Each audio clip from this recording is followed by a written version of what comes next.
Hello friends, एक और set आपके लिए जीएस पेपर। ठीक है, तो आज का वीडियो शुरू करते हैं। उससे पहले एक रिक्वेस्ट है, अगर आप चैनल पे नए हैं तो चैनल को सब्सक्राइब जरूर करें, दोस्तों को शेयर करना ना भूलें।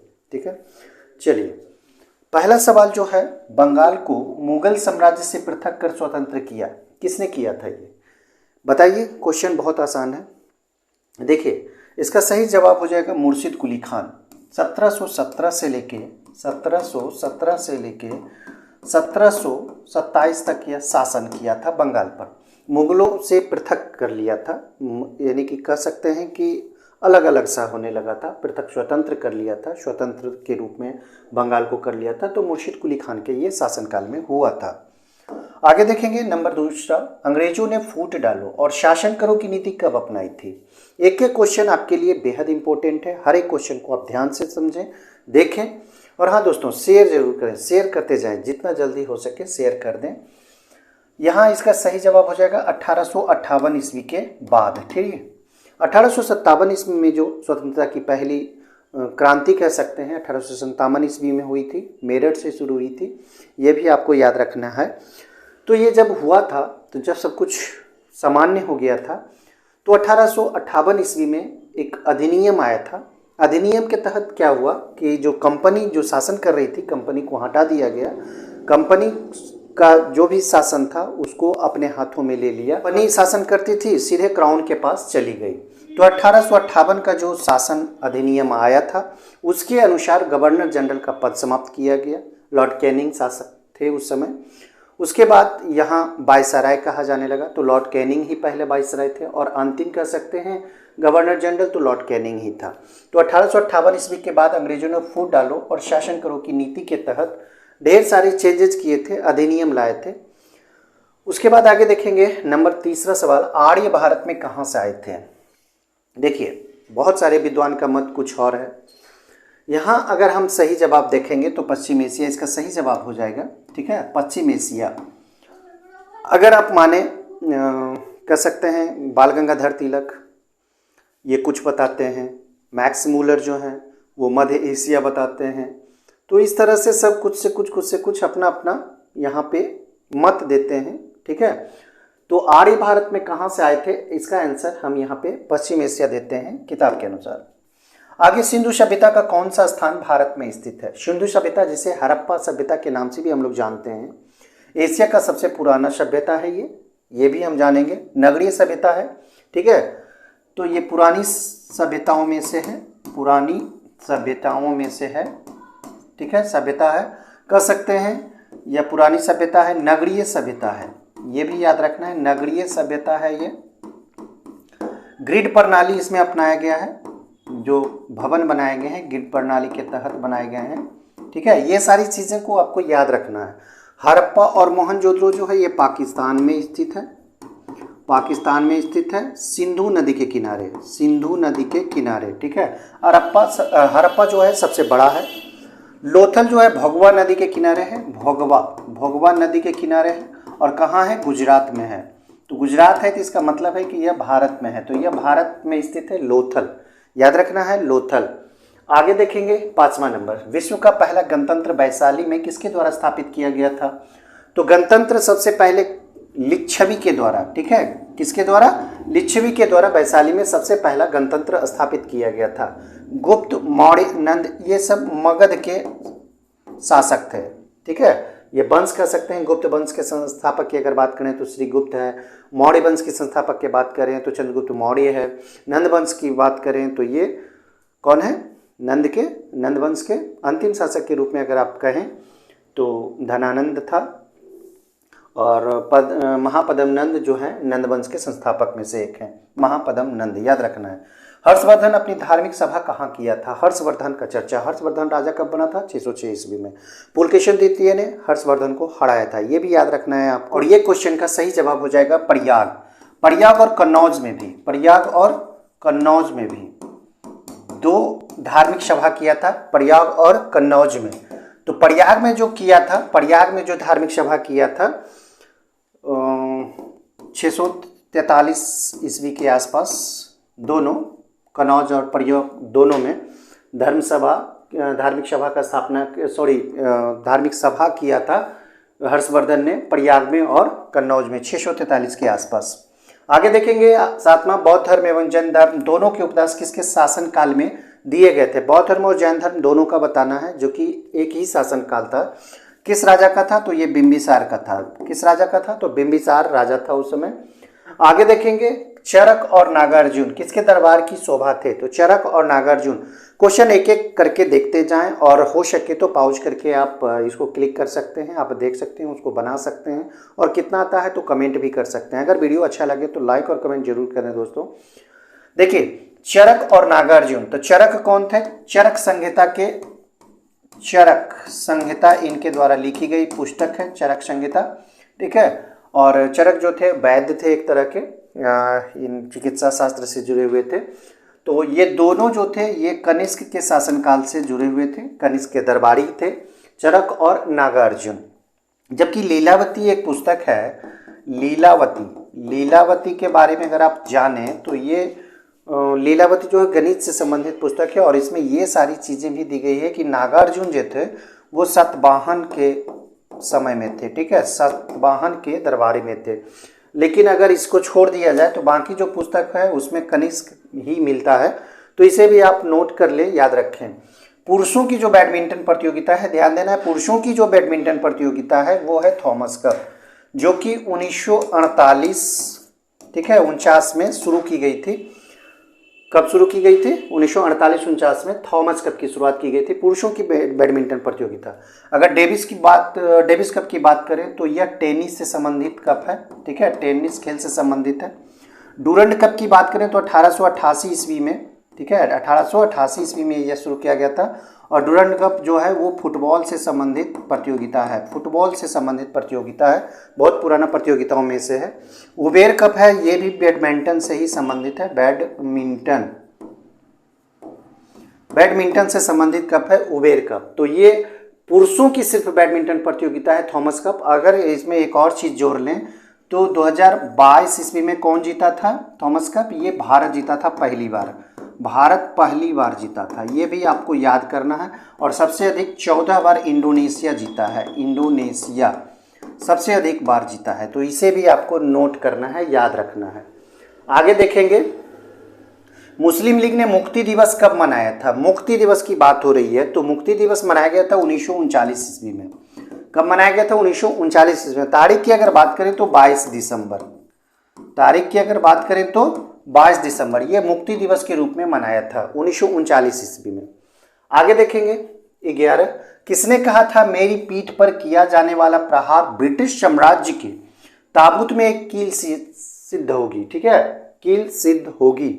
देखिए क्वेश्चन को समझें और हर एक टॉपिक से प्रश्न आता है, हर एक टॉपिक को देखना है, किस टॉपिक से कहाँ से प्रश्न एराइज होंगे। देखिए ये किसने कहा था मेरी पीठ पर किया जाने वाला प्रहार ब्रिटिश साम्राज्य के ताबूत में कील सिद्ध होगी? अगर आपको पता होगा तो ये आप सीधा यहाँ मारेंगे, ठीक। लाला लाजपत राय को लाठी से पीटा गया था जिसके कारण इनकी मौत हुई थी। और जिस समय लाठी इन पर प्रहार किया गया था उसी समय इन्होंने ये बात कहा था कि मेरी पीठ पर किया जाने वाला प्रहार ब्रिटिश साम्राज्य के ताबूत में एक कील सिद्ध होगी, और सही साबित भी हुई आगे चलकर। लाला लाजपत राय जो कि साइमन कमीशन का विरोध कर रहे थे, साइमन कमीशन का क्या कर रहे थे? विरोध कर रहे थे, ठीक है, जो कि 1928 ईस्वी में आया था, ठीक है, 3 फरवरी 1928 ईस्वी को साइमन कमीशन आया था जिसमें भारतीयों को नहीं रखा गया था। इसके विरोध में लाला लाजपत राय ने क्या किया था? विरोध किया था, आंदोलन किया था, सड़कों पे उतरे थे, जिसके कारण उन पर पुलिस के द्वारा लाठीचार्ज किया गया, जिसके कारण उनकी मौत हो गई थी। आगे देखेंगे 12, निम्नलिखित में से किसने सोम प्रकाश नामक समाचार पत्र शुरू किया था? सोम प्रकाश की अगर हम चर्चा करें तो इसका सही जवाब हो जाएगा ईश्वर चंद्र विद्यासागर। ईश्वर चंद्र विद्यासागर के द्वारा ही सोम प्रकाश नामक समाचार पत्र शुरू किया गया था, और ये शुरू किया गया था 1859 ईस्वी में, ठीक है, याद रखना है इस चीज को। 1859 ईस्वी में सोम प्रकाश नामक समाचार पत्र प्रकाशित किया गया था, शुरू किया गया था, किनके द्वारा? ईश्वर चंद्र विद्यासागर के द्वारा। और यह किस भाषा में है? तो बंगाली भाषा में छपता था, बंगाली भाषा में, प्लस साप्ताहिक पत्र था, साप्ताहिक या पत्रिका था, जो कि बंगाल से छपता था। 13 नंबर सवाल देखें, गुजरात विजय की यादगार में अकबर ने किसका निर्माण कराया था? गुजरात विजय कब हुआ था? 1573 के आसपास, याद रखना है इस चीज़ को, ठीक है। अकबर के द्वारा गुजरात विजय हुआ था, जहां बुलंद दरवाजा का निर्माण किया गया था। बुलंद दरवाजा कहाँ है? फतेहपुर सीकरी में, फतेहपुर सीकरी, इसे भी याद रखने हैं, ठीक है। इसे इसकी याद में बुलंद दरवाजा का निर्माण किया गया था गुजरात विजय के। किस युद्ध में भारत में मुगल राज की नींव पड़ी? देखिए, तालीकोटा का युद्ध ये नहीं होगा, प्लासी का युद्ध 1757 में हुआ था, ये भी नहीं होगा, हल्दी घाटी का युद्ध 1764 में हुआ था, ये भी नहीं होगा, पानीपत का प्रथम युद्ध जो कि 1526 ईस्वी में हुआ था, किसके बीच हुआ था? इब्राहिम लोदी और एक बाबर था, ठीक है। बाबर के बीच में ये युद्ध होता है और इसमें बाबर विजेता बनता है, और बाबर जब जीतता है तो मुगल वंश की स्थापना करता है। तो पानीपत का प्रथम युद्ध इसका सही जवाब हो जाएगा। अब आगे देखेंगे, निम्नलिखित में से किसे प्रकृति की सुरक्षा वाल्व कहा जाता है? प्रकृति की सुरक्षा वाल्व की अगर जैसे ही बात हो तो ज्वालामुखी इसका सही जवाब हो जाएगा, आसान है। आगे देखेंगे, सामान्य वायुदाब पाया जाता है, सामान्य सागर तल पर होता है। प्रति चक्रवात की आकृति सामान्यतः होती है? प्रति चक्रवात जो होता है यह अंडाकार की आकृति होती है, इसे भी याद रखें। प्रति चक्रवात की जो आकृति होती है सामान्यतः अंडाकार होती है। विश्व मैदान का सर्वाधिक विस्तार किस महाद्वीप में है? तो सर्वाधिक मैदान जो है वो यूरोप में है। इसका कारण भी है क्योंकि यहाँ जो है एक भी मरुस्थल नहीं है, एक भी मरुस्थल नहीं पाया जाता है। मरुस्थल की संख्या यहाँ क्या है? नगण्य है, एक भी मरुस्थल नहीं है, ठीक है।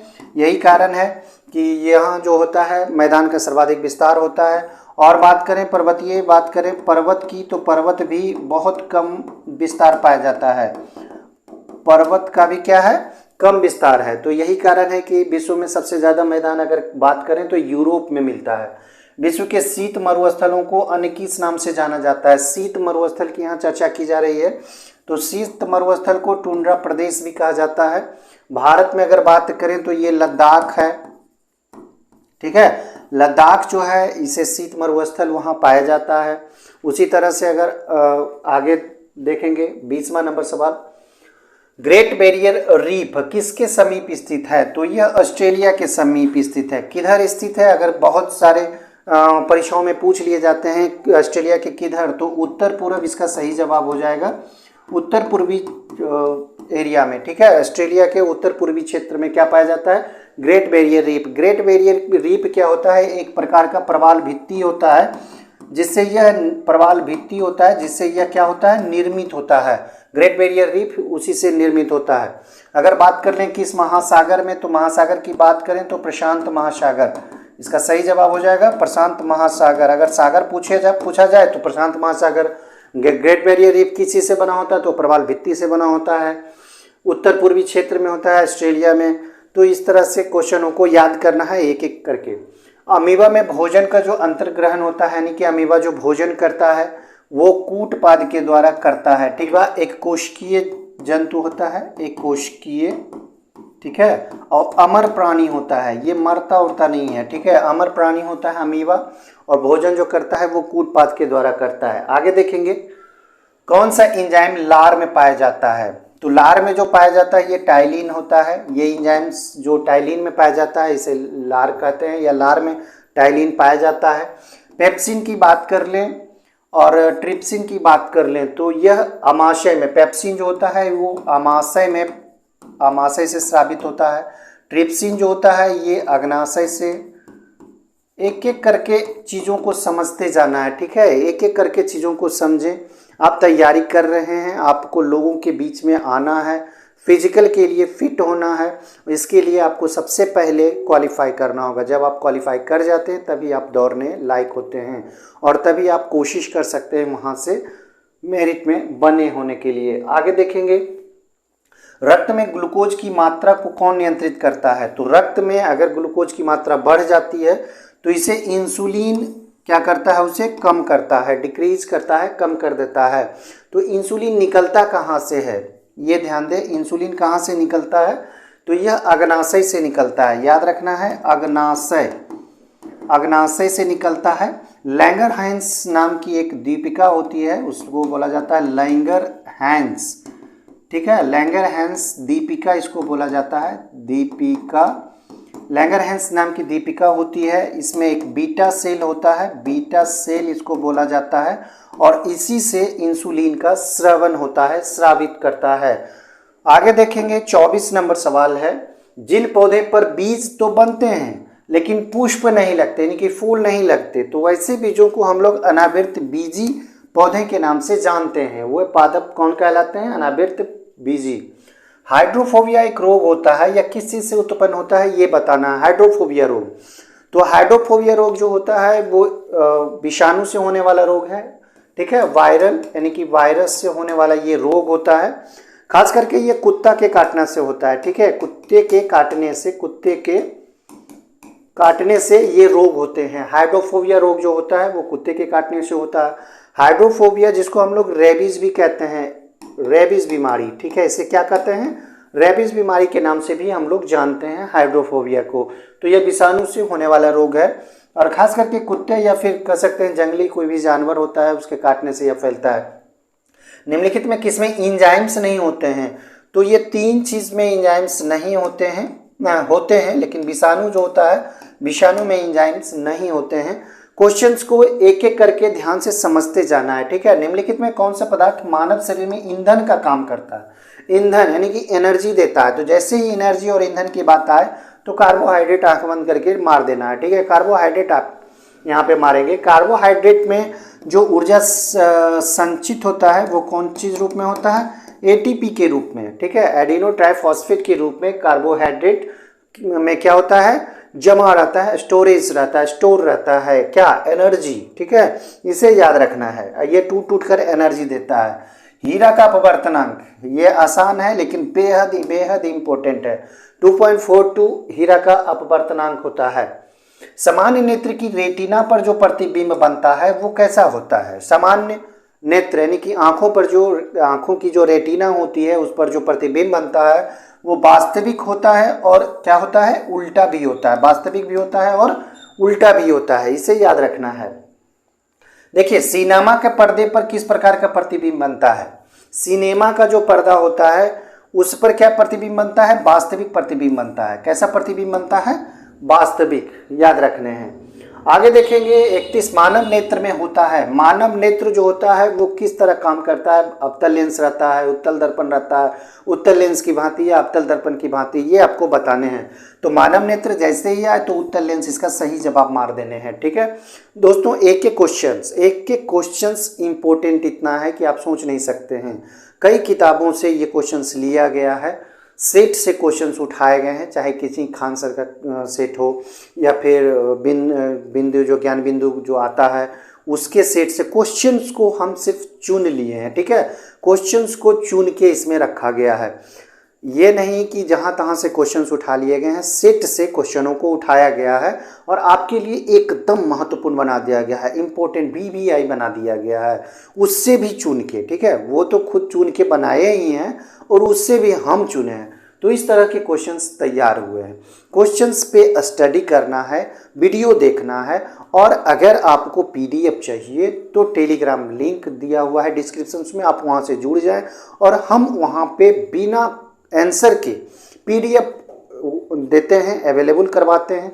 आपको क्या करने हैं, जब वीडियो देखना हो जाए तो आप PDF से आप क्या कर सकते हैं? सेट मार सकते हैं, और अगर कहीं प्रॉब्लम हो तो फिर से वीडियो देख सकते हैं। तो वीडियो देख के वहाँ पे सिर्फ आंसर मारना है, वहाँ पे आंसर नहीं दिया हुआ रहता है।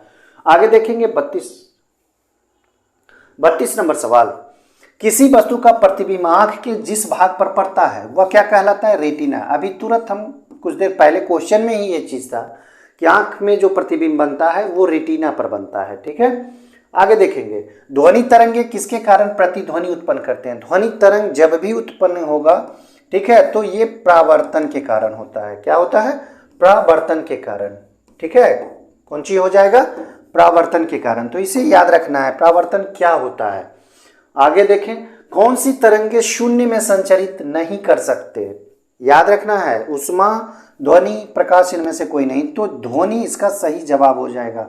ध्वनि जो होता है इसके लिए माध्यम की आवश्यकता होती है, बिना माध्यम के ये क्या हो सकता है, संचरण नहीं हो सकता है, इसलिए ध्वनि को संचरण के लिए माध्यम की आवश्यकता होगी। हल्दी है, लिटमस पत्र है आदि किस प्रकार का सूचक है, तो ये प्राकृतिक और संश्लेषित सूचक है, इसे देख लें। ठीक है, आगे देखेंगे अगला क्वेश्चन। अगला क्वेश्चन जो है, साग सब्जियों का विघटित होकर कंपोस्ट बनना किस अभिक्रिया का उदाहरण है।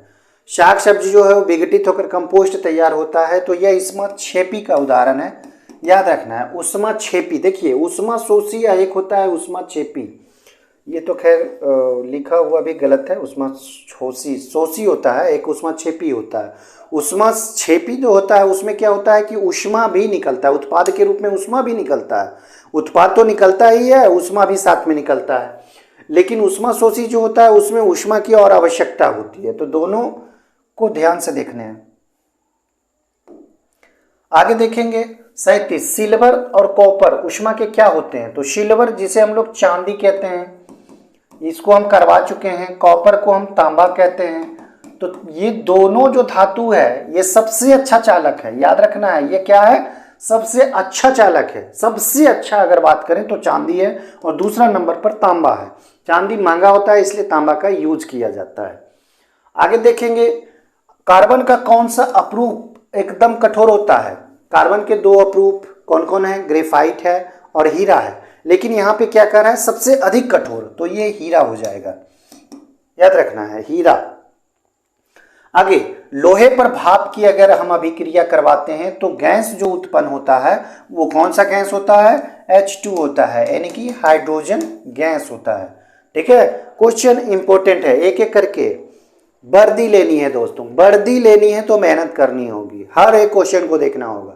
कहाँ से क्वेश्चन अराइज होंगे आपको नहीं पता है, किसी टीचर को नहीं पता है, गेस कर लेते हैं, किताबों से क्वेश्चंस को उठाते हैं, महत्वपूर्ण क्वेश्चन को आपके समक्ष लाते हैं, आपको देते हैं, आपको पढ़ाते हैं। आपको सिर्फ मेहनत करनी होती है और एक एक क्वेश्चन को देखना होता है, बाकी क्वेश्चन लाने का काम टीचर करते हैं, गाइडेंस का काम टीचर करते हैं, आपको मेहनत करना है। ठीक है, ऐसे तत्व जिनमें धातु और अधातु दोनों का गुण होता है तो वैसे उनको क्या बोला जाता है, उसे हम लोग उपधातु के रूप में जानते हैं। ठीक है, उपधातु के रूप में जानते हैं। निम्नलिखित में से किस पदार्थ में ऑक्सीजन नहीं है, देखिए ध्यान से देखिए, मिट्टी के तेल में ऑक्सीजन हो ही नहीं सकता, मिट्टी के तेल में ऑक्सीजन नहीं होता है।